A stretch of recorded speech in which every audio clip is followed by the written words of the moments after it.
اعوذ باللہ من الشیطان الرجیم بسم اللہ الرحمن الرحیم قل یا اہل الکتاب، آپ کہہ دیں اے اہل کتاب، لم تکفرون بآیات اللہ، تم اللہ کی آیتوں کا کیوں انکار کرتے ہو؟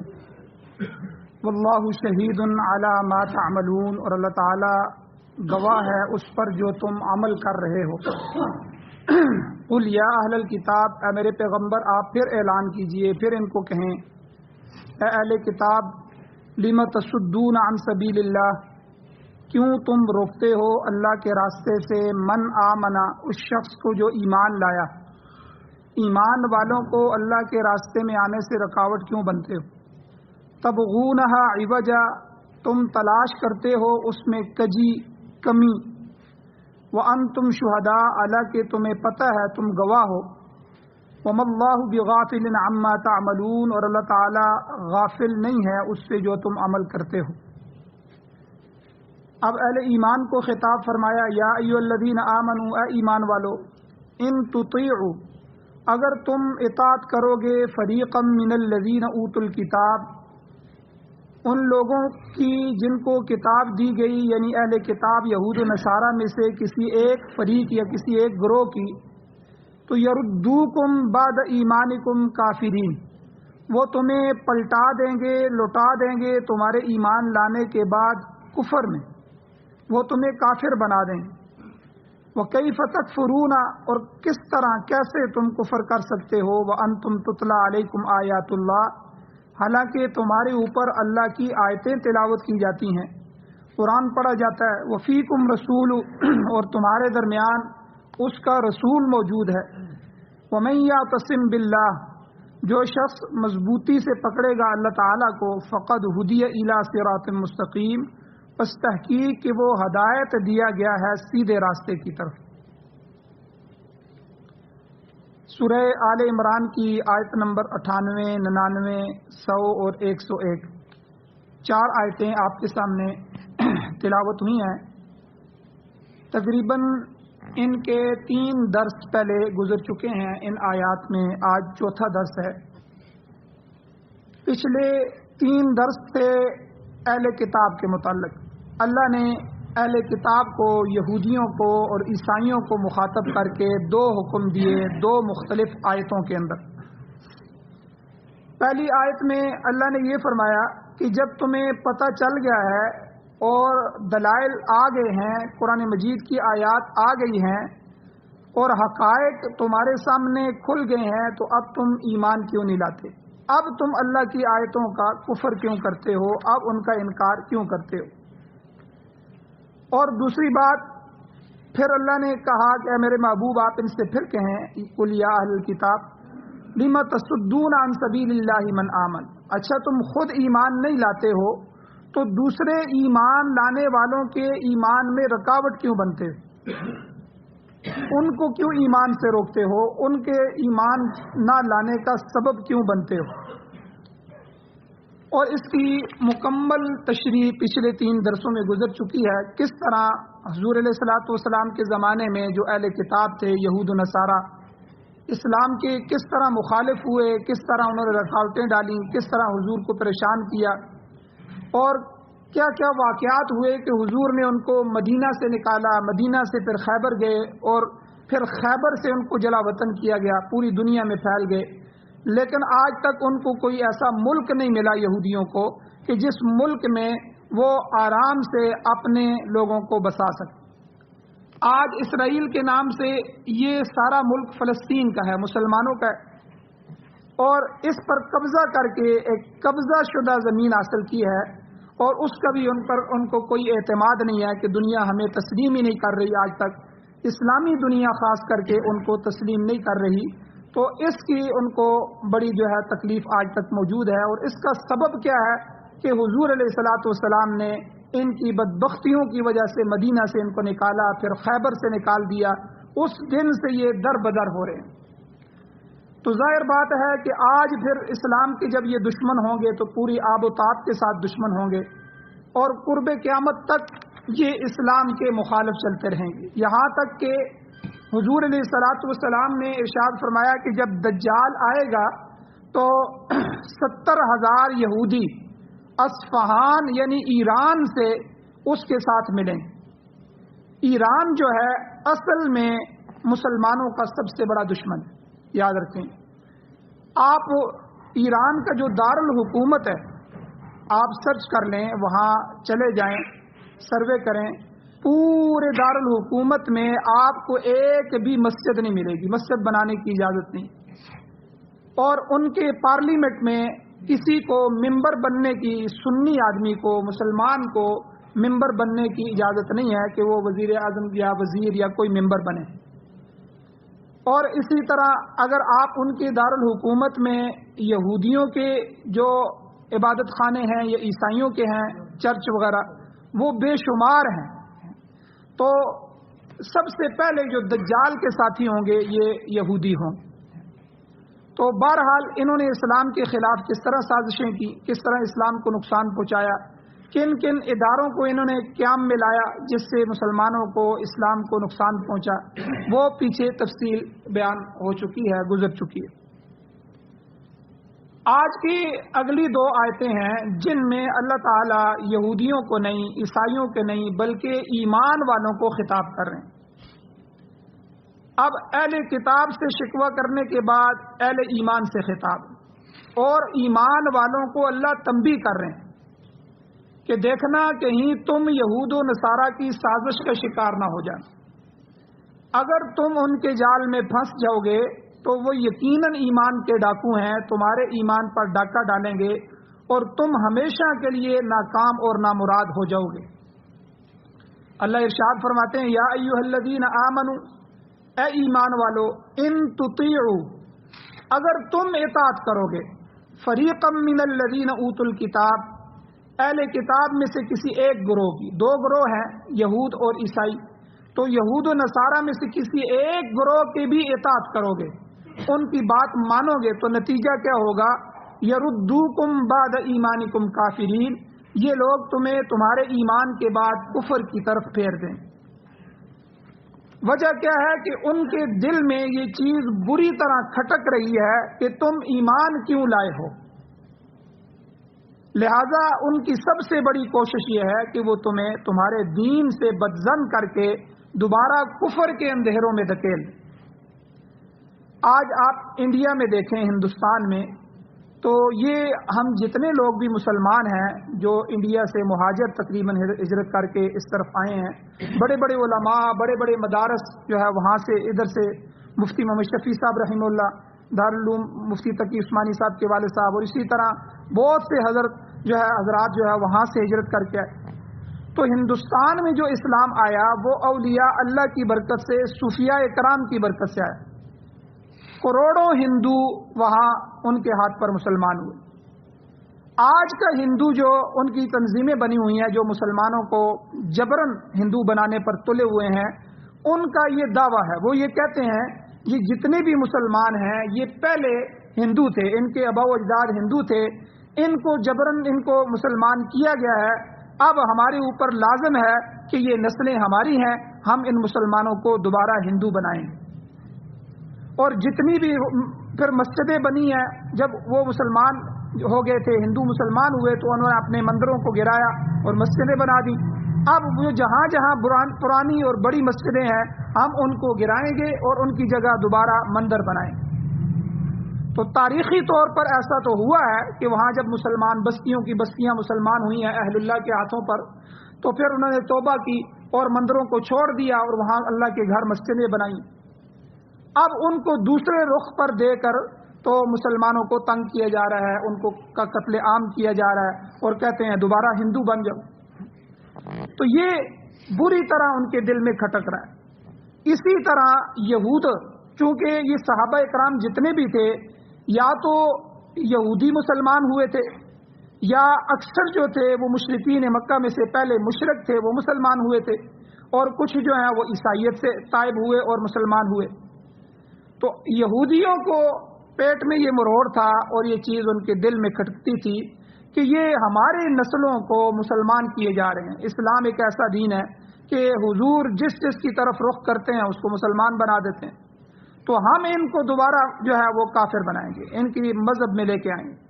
تو اللہ نے یہاں ہمیں خطاب فرمایا، اے ایمان والو، ان کو تو ہم نے کہہ دیا جو کہنا تھا، تم دیکھو، ان تطیعوا فریقا من الذین اوتوا الکتاب، اگر تم نے اہل کتاب میں سے کسی کی اطاعت کی تو تم جو ہے وہ تمہیں یردوکم بعد ایمانکم کافرین، تم ایمان لا چکے ہو، مومن ہو، وہ ایمان سے دوبارہ تمہیں کفر میں داخل کر دیں گے، تمہیں پھیر دیں گے۔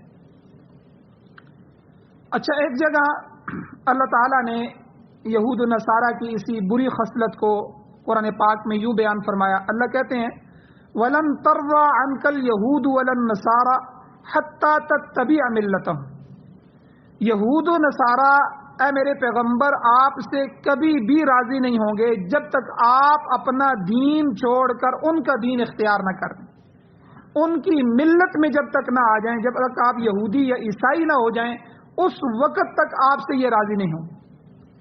تو آج بھی دیکھ لیں، یہ ہمارے حکمران جو ہیں یہ کتنے گئے گزرے ہیں، بالکل ہر بات ان کی مانتے ہیں، اپنی معیشت، اپنے ملک کے معاملات کے فیصلے ان سے کرواتے ہیں، سب کچھ وہاں سے ہو رہا ہے، یعنی یہ ان کے اتنے غلام ہیں، لیکن اس کے باوجود وہ ان پر اعتماد نہیں کرتے۔ آخر یہ مسلمان ہیں، کبھی نہ کبھی کلمہ پڑھ لیتے ہیں اور حلف اٹھاتے ہوئے خاتم النبیین کہہ کر ختم نبوت کا اقرار اور اظہار کرتے ہیں۔ تو یعنی ان لبرل اور آزاد قسم کے گئے گزرے گمراہ قسم کے جو ہمارے مسلمان حکمران ہیں، ان پر بھی وہ اعتماد نہیں کرتے آج کے زمانے میں، اور ان کی حالت یہ ہے کہ یہ علماء پر اعتماد نہیں کرتے کسی حالت میں بھی، دین اور اسلام کے سب سے بڑے دشمن بنے ہوئے ہیں۔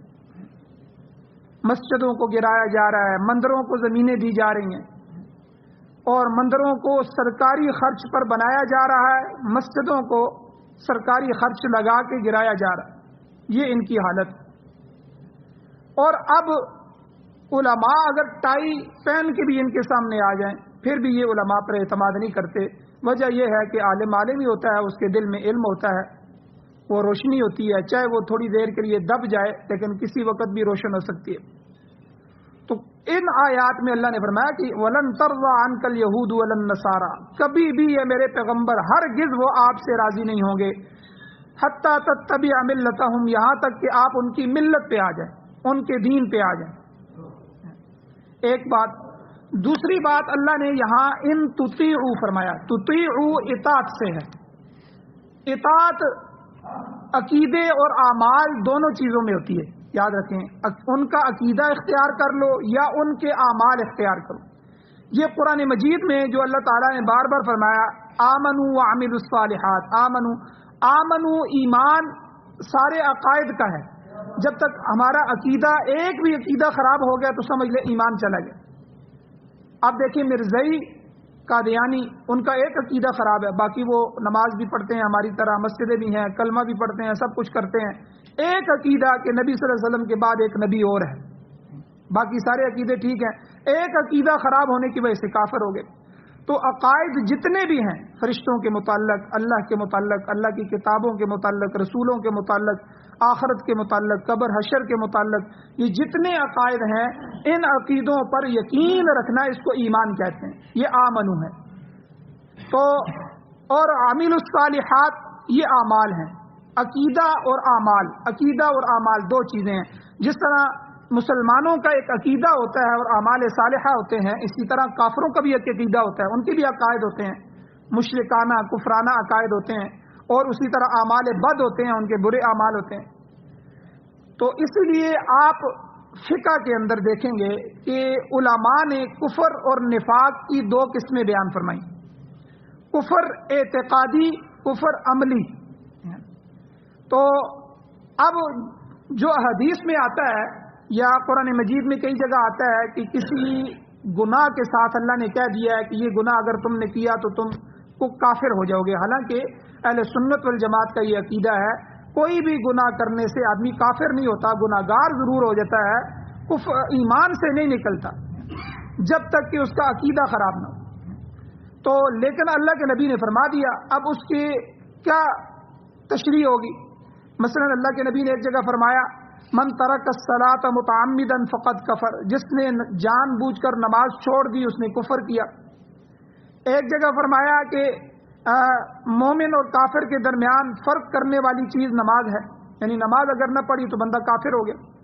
تو اس میں علماء کہتے ہیں ایک کفر اعتقادی ہوتا ہے، ایک کفر عملی ہوتا ہے. تو یہاں اللہ یہ فرما رہے ہیں تطیعوا میں یعنی اطاعت میں عقیدہ اور اعمال دونوں چیزیں شامل ہیں. اگر تم نے اہل کتاب کی اطاعت عقیدے میں کی تو تمہارا عقیدہ بھی ویسا ہی ہو جائے گا جو کہ یقیناً باطل عقیدہ ہے. ان کے عقیدے میں کفر شامل ہے، شرک شامل ہے، لہذا ان کی بات مان کر تم بھی کفر میں مبتلا ہو جاؤ گے.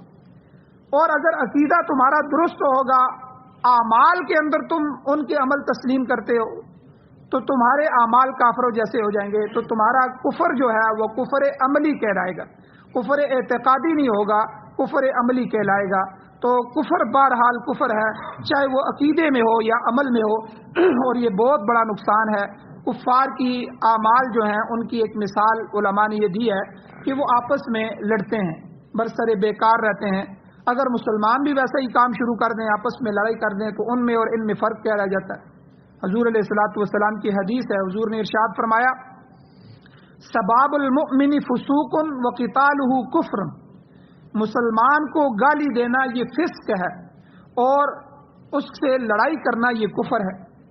اب یہ کون سا کفر ہے؟ اب کوئی مسلمان کسی سے لڑ گیا تو کیا واقعی یہ کافر ہو جائے گا؟ کافر نہیں ہوگا، اعتقادی کافر نہیں ہوگا، عملی کافر ہوگا کہ اس کا عمل کافروں والا ہے. تو حضور نے یہاں جو فرمایا، تو اس لیے اللہ تعالیٰ نے تنبیہ فرمائی کہ اہل کتاب سے ہوشیار رہو، ان کی اطاعت نہ عقیدے میں کرو نہ عمل میں کرو. اگر ایسا کرو گے تو ان کی خواہش کی تکمیل ہو جائے گی اور وہ تمہیں ایمان کے نور سے نکال کر کفر کے اندھیروں میں دھکیل دیں گے. اور میں نے پیچھے بیان کیا تھا، حدیث بیان کی تھی جو قرب قیامت کی احادیث میں سے علماء نے بیان فرمائی ہے کہ حضور نے فرمایا صحابہ کو، اے میرے صحابہ ایک زمانہ ایسا آئے گا کہ تم ان یہود و نصارہ کے قدم بقدم چلو گے. اور حضور نے آگے مثال دی، فرمایا کہ اگر وہ کسی گو جو ہوتی ہے گو، اس کے بل کے سوراخ میں اگر کوئی داخل ہوا ہوگا ان میں سے، تم بھی ان کی اطاعت میں اس سوراخ میں ضرور داخل ہو. یعنی اتنی اتباع کرو گے، قدم سے قدم ملا کے ان کی اتباع کرو. آج دیکھیں جو ہے کون سا وہ کام ہے ہمارے معاشرے میں جو مسلمانوں والا ہے اور یہود و نصارہ اور ہندوؤں والا نہیں. ہماری غمیاں، ہماری شادیاں، ہمارے معاملات، ہماری تجارت، ہماری ہر چیز پر اگر نظر ڈالی جائے تو ہم کس کے طریقے پر ہیں؟ یہ جو طریقہ ہے اس کو اعمال کہتے ہیں، عمل. حضور کا عمل، حضور کا طریقہ یہ حضور کی سنت ہے، حضور کا عمل ہے. اور یہودیوں کا طریقہ یہودیوں کا عمل ہے. تو ہم کس کے طریقے پر جی رہے ہیں؟ ہمارا چہرہ کس کے طریقے پر ہے؟ ہمارا لباس کس کے طریقے پر ہے؟ ہمارا جو ہے ہر عمل، ہماری معیشت، ہماری تجارت، ہمارا رہن سہن جو ہے یہ کس کے طریقے پر؟ تو اکثر جو ہے ہمارے جو طریقے ہیں وہ بدل چکے ہیں اور کافروں کے طریقوں کے مشابہ ہو چکے. تو اللہ نے اس آیت میں یہی فرمایا کہ اے ایمان والو یہ بات یاد رکھنا، یہودی وہ کوشش کر رہے ہیں، ہم نے ان کو خطاب کر دیا کہ تمہارے اوپر دلائل پہنچ چکے ہیں، تم ایمان کیوں نہیں لاتے، ایمان والوں کے لیے رکاوٹ کیوں بنتے ہو. لیکن تم اپنی جگہ یہ یاد رکھنا ان تطیعوا فریقا من الذین اوتوا الکتاب، اگر تم نے اعمال اور عقیدے میں ان میں سے کسی ایک فریق کی بھی اطاعت کی تو وہ تمہیں ایمان سے لوٹا دیں. اور اگلی آیت میں اللہ فرماتے ہیں وَكَيْفَ تَكْفُرُونَ، اے ایمان والو تم کفر کیسے کر سکتے ہو، وَأَنْتُمْ تُتْلَى عَلَيْكُمْ آیَاتُ اللَّهِ، حالانکہ تم پر اللہ کی آیتیں پڑھی جاتی ہیں، قرآن تمہارے اوپر نازل ہو رہا ہے. قرآن جو ہدایت ہے پورے عالم کے لیے، یہ ہدایت والی کتاب تمہارے اندر موجود ہے، اس صورتحال میں تم کفر کیسے کر سکتے ہو. اکثر مفسرین یہاں فرماتے ہیں کہ یہ آیت کریمہ صحابہ اکرام کے بارے میں ہے جو آپ کے زمانہ مبارک میں تھے، چنانچہ انہیں مخاطب کر کے کہا جا رہا ہے کہ نزول قرآن کے اس بابرکت ترین دور میں یہود و نصارہ کی اطاعت اختیار کر لو تو یہ تمہارے لیے نہایت ہی افسوسناک بات ہوگی. حالانکہ صحابہ ایسے نہیں تھے، لیکن صحابہ کو مخاطب کر کے امت کو مخاطب کیا جا رہا ہے. یاد رکھیں جہاں بھی صحابہ کو مخاطب کیا جائے گا اس سے قیامت تک آنے والا انسان جو امتی ہے اور ایمان والا ہے اس کو خطاب ہے. تو اس لیے دوسرے مفسرین فرماتے ہیں کہ اس خطاب کے مخاطبین میں صحابہ کے بعد آنے والے مسلمان بھی سمجھے جائیں گے، تو اس کا معنی یہ ہوگا کہ اللہ کا قرآن تمہارے پاس موجود ہے، جس کی تلاوت تم ہر روز کرتے ہو، اس کے احکام کو سنتے ہو، سمجھتے ہو، تو پھر تم کس طرح کفر کر سکتے ہو؟ اب دیکھیں کتنی یہودیوں کی بدماشیاں پیچھے گزری ہیں، کس طرح ان کی چالیں تھیں، کس طرح وہ کرتے ہیں، یہ سارا ایک مسلمان سن کے پھر بھی کافر ہو جائے تو گویا کہ اللہ گلہ کر رہے ہیں، وہ کیف تکفرون، کیسے، کس طرح تم کفر کر سکتے ہو حالانکہ تمہارے اندر قرآن موجود ہے۔ اور فرمایا ایک تو اللہ کی آیتیں پڑھی جاتی ہیں، دوسری چیز وفیکم رسول، تمہارے درمیان اس کے رسول بھی موجود ہے، کوئی مسئلہ ہو آ کے رسول سے پوچھ لو، کوئی پریشانی ہو آ کے اس سے حل کر لو، تمہاری جو ہے ہر طرح کی مسائل جو ہیں وہ رسول تمہارے حل کرے گا۔ اور اللہ کے رسول جب دنیا سے چلے گئے تو علماء کے بارے میں اللہ کے نبی نے فرمایا العلماء ورثۃ الانبیاء، اہل حق علماء جو ہوتے ہیں وہ انبیاء کے وارث ہوتے ہیں، آپ کو کسی قسم کا کوئی مسئلہ ہے اپنے عالم کے سامنے پیش کرو، وہ اسی طرح تمہارے مسائل کو حل کرتے رہیں گے یہاں تک کہ قیامت آ جائے۔ تو فیکم رسولوں میں بھی مفسرین نے یہ دونوں بات کہی ہے کہ تمہارے اندر اللہ کا رسول موجود ہے جو تمہیں آیات پڑھ کر سناتا ہے اور تمہیں احکام سے آگاہ کرتا ہے، تمہیں توحید اور ایمان کا درس دیتا ہے اور کفر اور شرک سے بچاتا ہے، اس کے باوجود تم کیسے کفر کرو گے؟ تو یہاں بھی دونوں مراد ہیں۔ آیت کے اس حصے کا بظاہر اطلاق تو صحابہ کرام پر ہوتا ہے جن کے درمیان حضور نبی کریم صلی اللہ علیہ وسلم بنفس نفیس موجود تھے، تاہم اگر اس کا اطلاق بعد میں آنے والے اہل اسلام پر کیا جائے تو اس کا مطلب یہ ہوگا کہ اگرچہ نبی کریم صلی اللہ علیہ وسلم تم میں بذات ہی موجود نہیں ہے، مگر آپ کی سنت، آپ کی احادیث، آپ کے آثار، آپ کی تعلیمات اور آپ کی شریعت تمہارے درمیان موجود ہے، اور قیامت تک حضور کی یہ شریعت اور یہ دین باقی رہے گا۔ اس کے باوجود تم یہود و نصارہ کی بات مان کر گمراہی کا راستہ اختیار کرو تو یہ کتنے افسوس کا مقام۔ اب یہاں ایک اور عقیدے کے بارے میں آپ کو سمجھاؤں۔ اہل بدعت جو ہمارے معاشرے میں اہل بدعت ہیں، وہ یہاں سے عقیدہ حاضر و ناظر کو ثابت کرنے کی کوشش کرتے ہیں اور سیدھے سادے مسلمانوں کو دھوکہ دیتے ہیں۔ دیکھو وفیکم رسول، اللہ کہتے ہیں کہ تمہارے درمیان جو ہے نبی علیہ السلام موجود ہیں، تو نبی علیہ السلام بنفس نفیس ہر زمانے میں ہر مقام پر تمہارے درمیان موجود ہے، لہذا آپ حاضر ناظر ہیں۔ ہم بھی کہتے ہیں کہ حضور ہر جگہ حاضر ناظر ہیں، وہ یعنی دھوکہ دیتے ہیں۔ حالانکہ یاد رکھیں ہر وقت ہر مقام پر حاضر ناظر ہونا یہ صرف اللہ کی صفت، ہر وقت ہر جگہ ہر مقام پر حاضر یعنی موجود ہونا، ناظر چیزوں کو دیکھنا، حاضر ناظر ہونا، یہ پیغمبر کی صفت نہیں ہو سکتی، کسی انسان کسی ولی کی صفت نہیں ہو سکتی، یہ صرف اور صرف اللہ کی صفت۔ مگر یہ لوگ بھی یہودیوں سے کم نہیں ہیں جو صحیح العقیدہ مسلمانوں کے عقیدے کو فاسد کرنے پر تلے ہوئے ہیں، اور اس کی مثال ایسے ہے، میں ایک مثال سے اس کو سمجھاتا ہوں۔ جیسے پہلے آیت گزر چکی ہے کہ اللہ تعالیٰ نے بیت اللہ اور مسجد نبی کا جو حرم ہے، حرم کے بارے میں اللہ نے کیا فرمایا؟ ومن دخلہ کان آمنا، جو حرم شریف میں داخل ہو گیا اسے امن نصیب ہو گیا، وہ امان میں آ گیا۔ ظاہری طور پر اسے اگر کوئی جرم کر کے داخل ہوا ہے تو اسے جرم کی سزا اندر نہیں دی جا سکتی جب تک وہ حرم سے باہر نہ آ جائے، اور باطنی طور پر وہ دوزخ سے معمون ہو گیا، محفوظ ہو گیا، گویا کہ وہاں داخل ہو جانے والے کو امن حاصل ہو گیا۔ اور یہ امن حاصل ہو جانا یہ صرف بیت اللہ کی صفت ہے، یاد رکھیں یہ فضیلت، یہ خاصیت اور یہ صفت اللہ نے صرف بیت اللہ کو دی ہے کہ وہ جائے امن ہے۔ یہ سعادت صرف حرم مکی اور مدنی کو حاصل ہے، اس کے علاوہ پوری دنیا میں کسی مسجد کو بھی یہ حاصل نہیں۔ مسجد کے اندر بھی کوئی آدمی جرم کر کے داخل ہو جائے اس کو مسجد سے پکڑیں گے، اس کو لے کے جائیں گے، کیونکہ مسجد کا عام مسجد کے اندر کا یہ صرف حرم کا حکم ہے، وہاں کو اللہ نے یہ فضیلت دی۔ اب دیکھیں ان اہل بدعت نے، ان بدعتیوں نے کیا کیا؟ انہوں نے ایک بناوٹی دروازہ بنایا، اور دروازہ بنا کر جو ہے یہ بہشتی دروازہ، بزرگوں کے جو خواجہ صاحب تھے ان کے خواجہ فرید الدین جو ہے تو ان کے وہاں ایک دروازہ بنا دیا، دروازے کے اوپر یہ آیت لکھ دی۔ آپ دیکھیں کتنی بڑی تحریف ہے، ومن دخلہ کان آمنا، جو اس میں سے داخل ہو گیا وہ امن میں چلا گیا، اس کو کہتے ہیں یہ بہشتی دروازہ۔ اب اس کا نتیجہ کیا ہوا؟ ہر سال لاکھوں کی تعداد میں بے وقوف اور جاہل لوگ اس دروازے سے گزرتے ہیں تو اور وہ سمجھتے ہیں کہ ہم جب جنتی ہو گئے، اس کو کہتے ہیں جنتی دروازہ۔ حالانکہ خواجہ صاحب نے جو وہاں اللہ کا ولی لیٹا ہوا ہے، اس اللہ کے ولی نے اپنی زندگی میں کبھی یہ نہیں فرمایا کہ یہ میرا دروازہ بہشتی دروازہ ہے، نہ کبھی اپنی زندگی میں انہوں نے لوگوں کو وہاں سے گزارا ہے۔ تو اب ان کا عقیدہ یہ ہے کہ چاہے وہ کفر کر رہا ہے، شرک کر رہا ہے، بدعات میں ملوث ہے، کوئی بھی ہو، وہ اس میں سے گزر گیا، الیاذ باللہ نعوذ باللہ، وہ جنت میں چلا گیا، وہ جنتی ہو گیا۔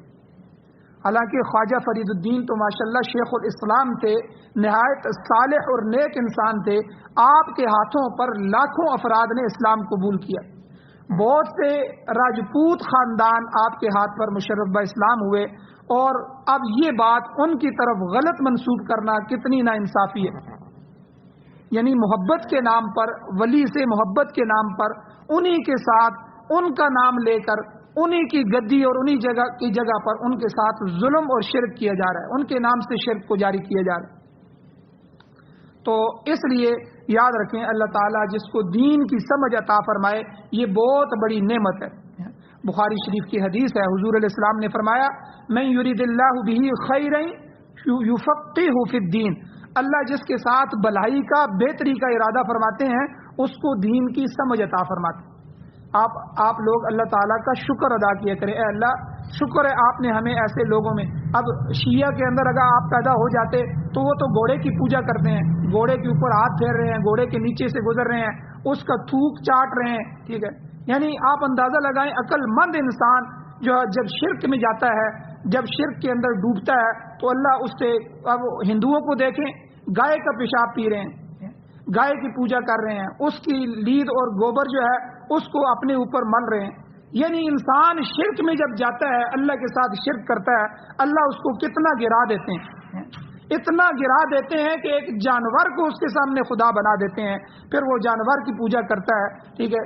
تو اس لیے دین کی سمجھ ملنا یہ اللہ کی سب سے بڑی نعمت۔ تو اس حدیث میں بھی حضور نے فرمایا اللہ جس کے ساتھ بہتری اور بھلائی کا ارادہ فرماتے ہیں تو اللہ اس کو دین کی سمجھ عطا فرماتے ہیں۔ یہ اللہ تعالیٰ کا بڑا انعام اور فضل ہے، اس نعمت پر اللہ کا شکر ادا کرنا چاہیے۔ تو کہنے کا مطلب یہ ہے کہ وہ فیکم رسولہ کا یہ مطلب ہرگز نہیں ہے کہ اللہ تعالیٰ کا نبی تمہارے درمیان فی نفسی ہی موجود ہے اور قیامت تک موجود رہے گا، بلکہ اس کی سنت، اس کی شریعت اور اس کا پیغام موجود ہے، اس سے استفادہ کرتے رہو گے تو کبھی بھی گمراہ نہیں ہوگے۔ آخری جملہ اللہ نے فرمایا وَمَن یعتصم بِاللَّهِ، اہل کتاب تو تمہیں اسلام سے پھیرنا چاہتے ہیں، مگر یاد رکھنا جو اللہ کو مضبوطی سے پکڑے گا فقد ہدی الی صراط مستقیم، بے شک ایسے شخص کو ہدایت دی گئی ہے سیدھے راستے کی طرف، گویا کہ ایسا شخص گمراہ نہیں ہوگا۔ اللہ کو مضبوطی سے پکڑنے کا مطلب یہ ہے کہ اس پر ایمان لائے، اس کے دین کی باتوں پر مضبوطی سے عمل پیرا ہو۔ جس نے اللہ کی ذات پر پورا پورا بھروسہ کر لیا، اس نے اعتصام باللہ کو پا لیا، اللہ کو مضبوطی سے پکڑ لیا۔ بزرگان دین جو یہ فرماتے ہیں کہ انسان کو چاہیے کہ وہ اسباب پر بھی زیادہ انحصار نہ کرے۔ یہ ہم جو کہہ دیتے ہیں نا ہماری اولاد بڑے ہوں گے تو ہمیں پالے گی، ٹھیک ہے، ہمارے بڑھاپے کا سہارا ہوگی، یا فلاں پر ہم امید رکھتے ہیں، یہ امیدیں بھی ہماری اللہ کی ذات کے ساتھ ہونی چاہیے۔ یاد رکھیں دنیا میں چاہے اولاد ہی کیوں نہ ہو، آپ کی امید پر وہ کھڑے نہیں اتر سکتے۔ کل اگر وہ آپ کی امید پر نہ اترے تو آپ کا دکھ ہوگا، آپ کو ہارٹ اٹیک ہو جائے گا، آپ ویسے ہی اپنے آپ کو ضائع کر دیں گے۔ اب دیکھیں ہم کسی دوست کے پاس جاتے ہیں، ہم اس امید سے جاتے ہیں کہ میں اس سے پیسے مانگنے جا رہا ہوں، وہ مجھے دے گا۔ اب ہو سکتا ہے اس کے پاس پیسے ہی نہ ہوں اس وقت، یا وہ خود کسی معاملے میں پھنسا ہوا ہو، پیسے جمع کر رہا ہو، یا جو ہے اس کی کئی اور معاملات ہوں، یا وہ نہ دینا چاہتا ہو، نہ دے، تو آپ کتنے نا امید ہوں گے۔ اس لیے امید اللہ کی ذات کے ساتھ ہونی چاہیے۔ اسباب اختیار کرنا یہ سنت ہے اور حکم بھی ہے، اسباب ضرور اختیار کرو، چل کے جاؤ، لیکن یاد جو ہے امید اللہ کی ذات پہ رکھو۔ تو اس لیے یعنی کم سے کم چیز امید رکھنا، اس کی بھی بزرگان دین اجازت نہیں دیتے، وہ بھی محض اللہ کی ذات پر ہو، بھروسہ اس پر ہو، توکل اللہ پر رہو۔ تو جب یہ کام پورے ہوں گے تو انشاءاللہ شیطان قریب بھی نہیں آئے گا، یہود و نصارہ اپنی سازشوں میں ناکام رہیں گے، اور بدعات جو ہے وہ آپ کی زندگی سے ختم ہو جائے گی۔ ایک نسخہ اکسیر ہے۔ تو اسلام کی تعلیمات کو آپ دیکھیں، اسلام کی تعلیم ہی بسم اللہ الرحمن الرحیم سے شروع ہوتی ہے کہ ہر کام اسی کے نام سے شروع کرو، اسی کے بھروسے پر شروع کرو، جو رحمان اور رحیم ہے، اسی ذات پر ہمارا بھروسہ ہے، وہ وحدہ لا شریک ہے، تمام قوتوں کا مالک ہے، یہی اعتصام باللہ ہے، یہی اللہ کی ذات پر بھروسہ ہے۔ لہذا جو کوئی بھی اللہ پر ایمان لا کر اس کے احکام کو مضبوطی سے پکڑے گا وہ کبھی گمراہ نہیں ہوگا۔ یہاں ان آیات میں اللہ نے اسی کی تعلیم دی ہے۔ اللہ جل شانہ سے دعا ہے اللہ عمل کی توفیق عطا فرمائے، آمین۔ الحمدللہ رب العالمین والعاقبۃ للمتقین والصلاۃ والسلام علی رسولہ النبی الامی الکریم۔ یا اللہ ہماری کمیوں کوتاہیوں کو معاف فرمائیے، درگزر فرمائیے، صغیرہ کبیرہ گناہوں کو معاف فرمائیے۔ یا اللہ قرآن و سنت کی تعلیم سیکھنے، سمجھنے، سننے، عمل کرنے، اس کی اشاعت کرنے کی توفیق عطا فرمائی۔ یا اللہ اپنی زندگیوں میں قرآن کو لانے کی توفیق عطا فرمائی۔ یا اللہ پوری دنیا میں پاکستان سمیت یا اللہ قرآن و سنت کی بہاریں نصیب فرمائی۔ یا اللہ ہماری کمیوں، کمزوریوں، کوتاہیوں، گناہوں کو معاف فرمائیے۔ یا اللہ درگزر فرمائیے، صغیرہ کبیرہ گناہوں کو معاف فرمائیے۔ جو بیمار ہیں ان کو شفا عطا فرمائیے، جو مقروض ہیں ان کے قرضوں کے پورا کرنے کے اسباب پیدا فرمائیے۔ یا اللہ جو ایمان کی حالت سے اس دنیا سے جا چکے ہیں یا اللہ ان سب کی بخشش فرمائیے۔ صلی اللہ تعالی علی خیر خلقہ محمد وآلہ وصحبہ اجمعین برحمتک یا